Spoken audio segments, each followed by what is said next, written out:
It would be easier if she moved out, my daughter-in-law whispered, and she thought I couldn't hear her. I was standing just beyond the kitchen doorway, holding a dish towel in my hands, listening to my own future being discussed as if I were a piece of furniture that no longer matched the decor. My son Daniel didn't argue. He didn't defend me.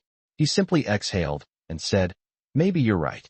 That was the moment something inside me went quiet. Not broken, not shattered, just quiet. I had lived in that house for 38 years. I had measured Daniel's height against the pantry wall in pencil marks that still hid behind the coats. I had hosted Thanksgiving dinners where the turkey barely fit inside my old oven, and Christmas mornings where wrapping paper covered every inch of hardwood floor.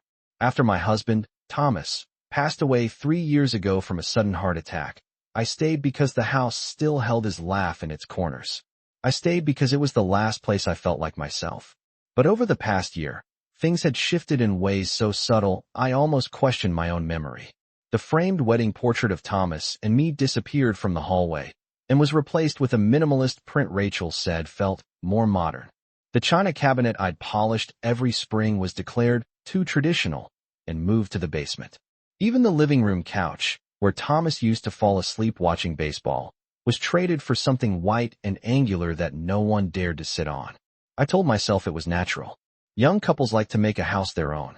I adjusted. I smiled. I thanked Rachel when she reorganized my kitchen cabinets so thoroughly that I could no longer find the measuring cups without opening 3 drawers.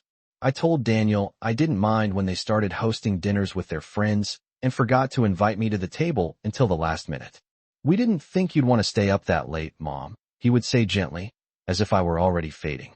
But standing there that evening, hearing my existence reduced to an inconvenience, I realized something I hadn't allowed myself to see.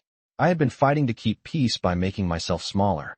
I had been explaining, adjusting, apologizing for taking up space in the very home I had built, and it hadn't bought me respect. It had only made me easier to move. I stepped back quietly before they could see me. I folded the dish towel and placed it on the counter with steady hands. I didn't cry. I didn't confront them. For the first time in months, I didn't rehearse what I would say to defend myself. Instead, I walked to my bedroom, closed the door, and sat on the edge of my bed. The house was silent except for the faint hum of the refrigerator downstairs. That was the day I realized peace wasn't something you begged for. It was something you chose. And sometimes, choosing peace meant choosing not to fight for a place where you were no longer wanted. I did not sleep much that night. The house felt different, as if it already knew I was no longer clinging to it the same way. In the past, I would have lain awake rehearsing conversations in my head, wondering how to say the right thing so that Rachel would not feel threatened, so that Daniel would not feel caught in the middle. I would have planned apologies for things I had not done, softened my tone before anyone accused me of being difficult. But that night, I simply stared at the ceiling and listened to the quiet. It was not an angry quiet. It was clear. The next morning, I woke before sunrise as I always did. I made coffee in the same chipped ceramic mug Thomas had once called my lucky cup. The kitchen still smelled faintly of the lemon cleaner Rachel preferred. I noticed small details I had ignored before. The new calendar on the refrigerator did not include my doctor appointments anymore. The grocery list was written in Rachel's neat handwriting, and my usual items were missing. Almond milk had replaced whole milk. Kale had replaced the canned green beans Daniel used to love as a boy. None of it was cruel. None of it was loud. It was simply a quiet rearranging of life without me at the center. When Daniel came downstairs in his pressed-work shirt, he kissed Rachel on the cheek and poured himself coffee without looking at me. He smiled politely, the way you might smile at a neighbor. "Morning, Mom," he said. I answered just as calmly. "Good morning, Daniel." I did not ask about their plans. I did not remind him about the roof repair estimate that needed approval. I did not offer to cook dinner. I watched. That was new. For months, I had tried to keep everything smooth. I had paid the property taxes on time. I had covered the utility bills when Daniel mentioned they were tight on cash. I had even signed over a portion of my savings to help them renovate the upstairs bathroom, telling myself that families supported one another. But sitting there with my coffee growing cold, I understood something else. Support had slowly turned into expectation. My presence had turned into obligation, and my silence had been mistaken for weakness. Later that afternoon, I walked through each room of the house with steady steps. I opened drawers. I touched the banister Thomas had installed himself. I paused in front of the pantry wall where Daniel's height had once been marked year after year in pencil. The lines were still there, faint but stubborn. I did not cry. Instead, I felt something settle inside me, like a decision lowering into place. I had spent years trying to preserve harmony by shrinking myself. Now I was going to preserve something else. Dignity. And dignity, I realized, did not require an argument. It required clarity. By the end of that week, I began to see the house the way a stranger might. Not as a memory, but as an asset. That shift alone changed everything. Rachel started planning a small dinner party for Saturday evening, and I listened from the hallway as she described it to a friend on the phone. She spoke about the open concept layout, about how much brighter the place felt after we updated it. The word "we" lingered in the air. I said nothing. On Saturday afternoon, I watched her move my old rocking chair from the corner of the living room into the garage because it did not fit the aesthetic she wanted for her guests. That chair had held Daniel through colic and fevers and bedtime stories. Now it was in the garage beside paint cans and folding chairs. I carried a small box of photographs upstairs to my room without announcing it. No one noticed. When the guests arrived that evening, I stayed in the kitchen for a while, arranging a cheese platter I had purchased with my own credit card. Laughter filled the house, warm and confident. At one point, I stepped into the hallway and saw Rachel gesturing toward the dining room, explaining how they planned to renovate it further once they had full flexibility. I understood what that meant. Flexibility did not include me. Daniel caught my eye briefly and gave me a polite smile, the kind you offer across a conference table. He did not invite me to join the conversation. I realized then that I had been slowly repositioned from foundation to footnote. Later that night, after the guests left and the dishwasher hummed, I walked out to the garage. I sat in the rocking chair for a moment, letting it creak gently beneath me. The air smelled faintly of motor oil and cardboard. I did not feel anger. I felt clarity. I had been waiting for someone to reassure me that I still belonged. But belonging is not something another person can grant when their priorities have shifted.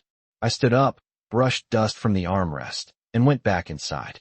The next morning, I pulled out the file cabinet in my bedroom closet and gathered every document related to the house. The deed, the insurance policy, the property tax statements that I had continued to pay from my own account since Thomas passed away. I spread them neatly across my bed and read each page slowly, the way Thomas used to read contracts at his desk. For the first time in a long while, I did not feel like a guest in my own life. I felt like a woman reviewing her options. And reviewing options is very different from asking for permission.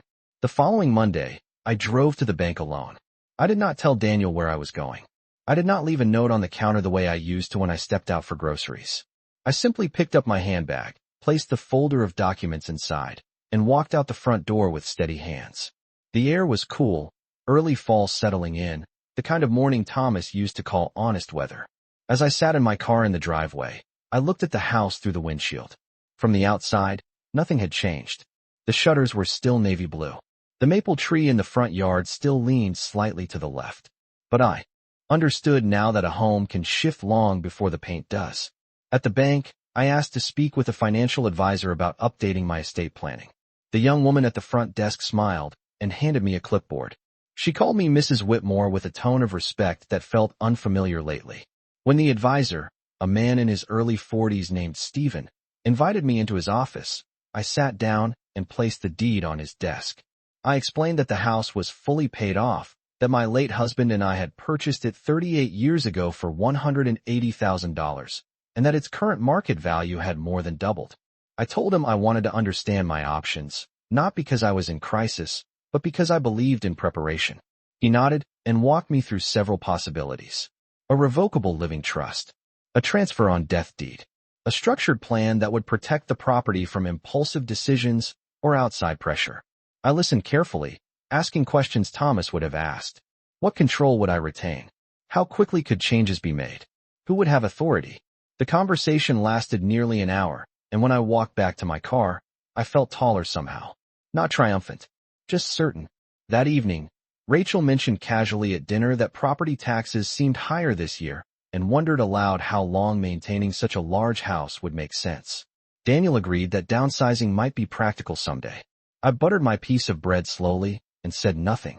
I no longer felt the need to reassure them that everything would work out or that I would contribute more if needed. Instead, I observed the way Rachel's eyes lingered on me, measuring my reaction. She was waiting for resistance, for emotion, for a plea to stay. I gave her none. Later, in the quiet of my bedroom, I placed the bank's business card on my nightstand beside Thomas's old wristwatch. For years, I had confused keeping the peace with keeping control. Now I understood they were not the same. Control did not require raised voices or dramatic exits.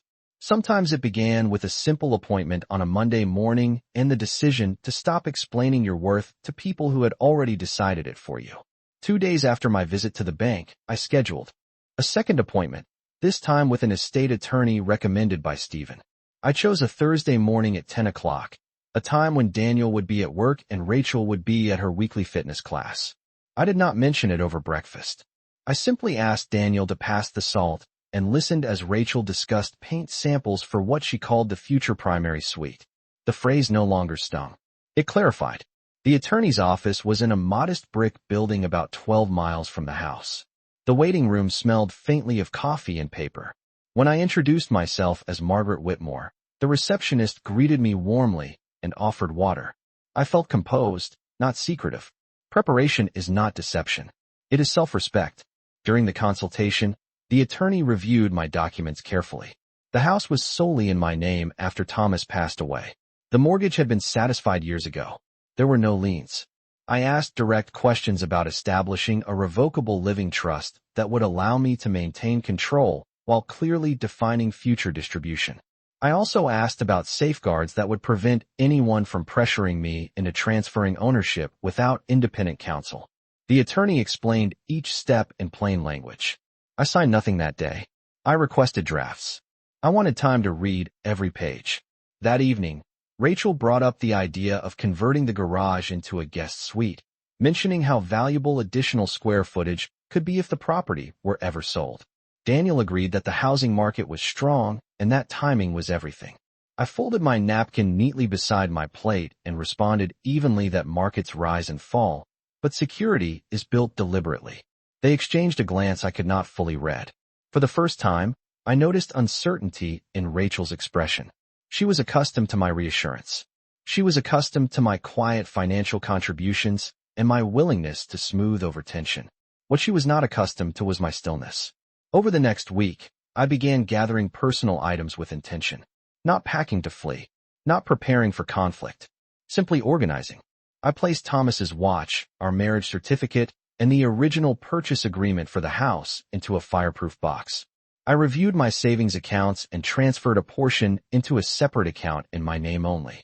I canceled automatic transfers that had quietly supplemented household expenses. No announcement. No confrontation. Just alignment. On Sunday afternoon, Daniel asked casually whether I would be comfortable downsizing within the year. I looked at him steadily and said that comfort depends on clarity. He seemed puzzled by the answer. Rachel said nothing. Later that night, as I turned off my bedside lamp, I realized something important. I was no longer reacting to their plans. I was constructing my own. And the difference between those two positions felt like the difference between standing on shifting sand and standing on solid ground. The drafts from the attorney arrived by certified mail 3 days later. I signed for the envelope myself and carried it upstairs without opening it in front of anyone. I waited until the house was quiet that evening before sitting at my desk with a reading lamp and a pen. Page by page, I reviewed the language carefully. The revocable living trust placed the house under the trust's ownership while allowing me full control as trustee. It specified that no sale, transfer, or modification could occur without my written authorization and independent legal confirmation. It outlined clear terms for distribution upon my passing, including provisions that required responsible stewardship rather than immediate liquidation. There was nothing dramatic in the wording. It was steady, protective, deliberate. I initialed each page slowly, not out of hesitation, but out of respect for what the pages represented. This was not about punishing anyone. It was about preventing my life's work from becoming a negotiation point at someone else's dinner table. The following morning, I returned to the attorney's office and signed the final documents in the presence of a notary. When the stamp pressed firmly onto the paper, I felt an unexpected calm settle over me. It was not triumph. It was alignment. On the drive home, I stopped by a small real estate office 12 miles from the house and asked for a comparative market analysis. I did not commit to selling. I simply requested information. The agent explained recent sales in the neighborhood, average days on market, and potential listing strategies. I thanked her and took the folder. Information is power when used quietly. That evening, Rachel mentioned she had scheduled a contractor to estimate the cost of expanding the upstairs bathroom. Daniel looked toward me as if expecting commentary. I met his eyes evenly and said that long-term plans require long-term clarity. He frowned slightly, perhaps sensing a shift he could not name. Rachel asked whether I would be contributing financially to future renovations since, in her words, we are all living here together. I replied gently that I was reviewing my financial plans and would make decisions based on sustainability. The word sustainability seemed to unsettle her more than refusal would have. Over the next week, I began decluttering my personal belongings with intention. Not in a rush. Not in secrecy. I donated clothing I no longer wore. I organized documents into labeled folders. I transferred the deed into the trust as advised and received official confirmation by mail. The house was now legally protected under a structure they had not anticipated. At dinner on Sunday, Rachel casually brought up the idea of adding her name to certain utilities and accounts for convenience. I smiled politely and said that all major accounts were now consolidated for efficiency. She did not ask further questions. Daniel remained quiet, studying his plate. For the first time since Thomas passed away, I did not feel exposed in my own home. I felt positioned. And being positioned does not require raised voices. It requires foresight. It did not take long for Rachel to notice that something had shifted beyond her reach. She began asking questions in a lighter tone, almost playful, as if testing the surface of a frozen pond. One afternoon she stepped into the kitchen while I was preparing tea and asked whether I had met with anyone recently about finances. I looked at her steadily and answered that I regularly review my affairs, especially at my age. She laughed softly and said she only wanted to make sure everything was organized for the future. I told her it was. The conversation ended there, but I saw calculation flicker behind her smile. That evening, Daniel lingered in the doorway of my bedroom, something he had not done since he was a boy, asking permission to stay up past 9 o'clock. He cleared his throat and asked whether everything was all right between us. I told him calmly that everything was clear. He seemed relieved by the word clear, though he did not fully understand it. Over the next several days, small attempts were made to draw me back into the old rhythm. Rachel invited me to join her for a home decor expo downtown, mentioning how helpful my experience could be. I declined politely and said I had appointments of my own. Daniel asked whether I would continue covering the property insurance payment that was due next quarter. I replied that all financial responsibilities were being reevaluated for sustainability. He nodded slowly, absorbing the unfamiliar firmness in my tone. I did not raise my voice. I did not accuse. I simply removed ambiguity. One evening, as we sat at dinner, Rachel spoke enthusiastically about long-term equity growth and how families build generational wealth by consolidating assets. She used phrases she had likely read in an article online. I listened carefully and then said that generational wealth requires generational wisdom. Silence settled across the table. Daniel looked down at his plate. Rachel's smile tightened, just slightly. The following weekend, I requested that we sit together briefly to discuss household expectations. Not an argument. Not a confrontation. A discussion. I explained that while I appreciated shared living, clarity about ownership and responsibility was necessary. I informed them that the house was now under structured management and that all future decisions would be made deliberately. I did not provide every detail. I did not need to. The certainty in my voice carried enough weight. Rachel asked whether this meant changes were coming. I answered that thoughtful planning often precedes thoughtful change. Daniel's expression shifted from confusion to realization. He began to understand that I was no longer operating from fear of losing them.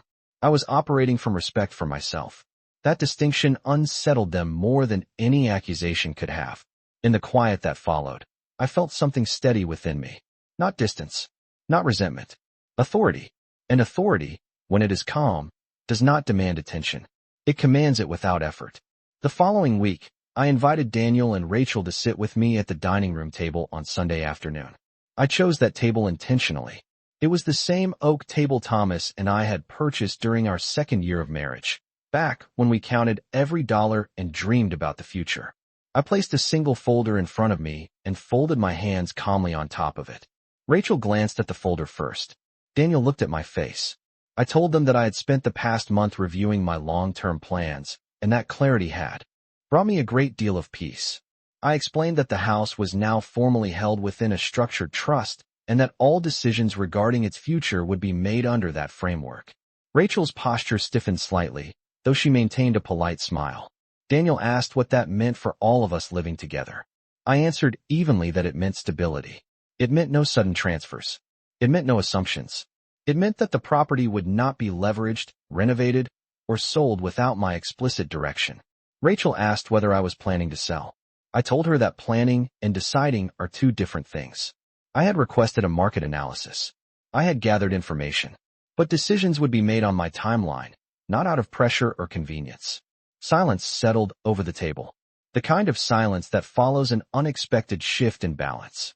Daniel leaned back in his chair, absorbing the reality that the house he had begun to treat as inevitable was, in fact, intentional.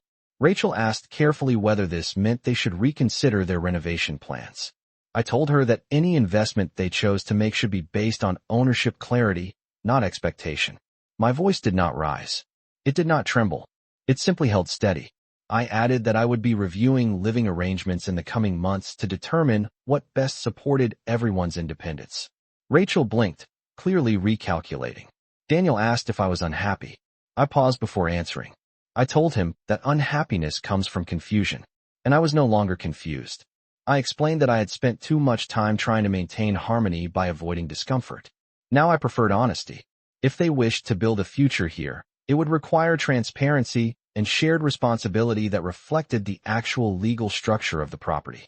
If they wished to pursue a different path, that was also acceptable. What would not continue was silent assumption.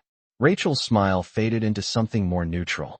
Daniel nodded slowly, the weight of adulthood finally settling on his shoulders. When the conversation ended, no one argued. No one stormed away. But the atmosphere had changed. The house felt less like a stage for unspoken expectations and more like what it had always been. Mine to manage, mine to protect, and mine to define on my own terms. In the weeks that followed, the house grew quieter in a different way. Not tense, not strained, simply aware. Daniel began spending more evenings in his home office, reviewing spreadsheets and job listings with a seriousness I had not seen before.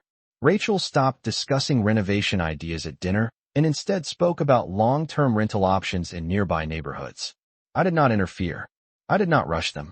Clarity has a way of creating movement without force. One afternoon, Daniel asked if we could take a walk around the block together. It had been years since he had asked me to walk with him without a purpose attached. The maple leaves were turning shades of gold and red, scattered across the sidewalk like small reminders of change. He told me he had not realized how much he had begun to assume. He admitted that comfort had blurred into expectation. I listened without interruption. I told him that adulthood is not measured by ownership, but by responsibility. He nodded, absorbing the weight of that truth. Rachel approached me 2 days later in the kitchen. Her tone was measured, less performative than before. She asked whether Daniel and she would need to consider moving within the next 6 months. I answered honestly that I intended to evaluate what living arrangement best supported my long-term stability. That could include selling. It could include leasing. It could include maintaining the current structure under clearer boundaries. What it would not include was silent surrender. She held my gaze longer than she ever had. There was no hostility in it, only recalibration. By the end of the month, Daniel informed me that they had begun exploring apartments about 8 miles away, closer to his office. He framed it as an opportunity for independence. I agreed that independence is healthiest when chosen rather than forced. On their final evening before signing a lease, we sat at the oak table once more. No folder this time. No documents. Just conversation. Daniel thanked me for everything I had done over the years, though the words felt newly grounded rather than automatic. Rachel expressed appreciation for the stability I had provided. I accepted their gratitude calmly, without softening the boundaries that had made it possible. When they eventually moved out, the house did not feel empty. It felt restored. I walked through each room slowly, noticing the return of space. I brought the rocking chair back inside and placed it by the window where morning light streamed across the floor. I poured myself a cup of coffee and sat down, listening to the quiet hum of a home that no longer questioned its foundation. I had not raised my voice. I had not demanded respect. I had chosen alignment over argument. And in doing so, I had reclaimed something far more lasting than approval. I had reclaimed authority over my own life.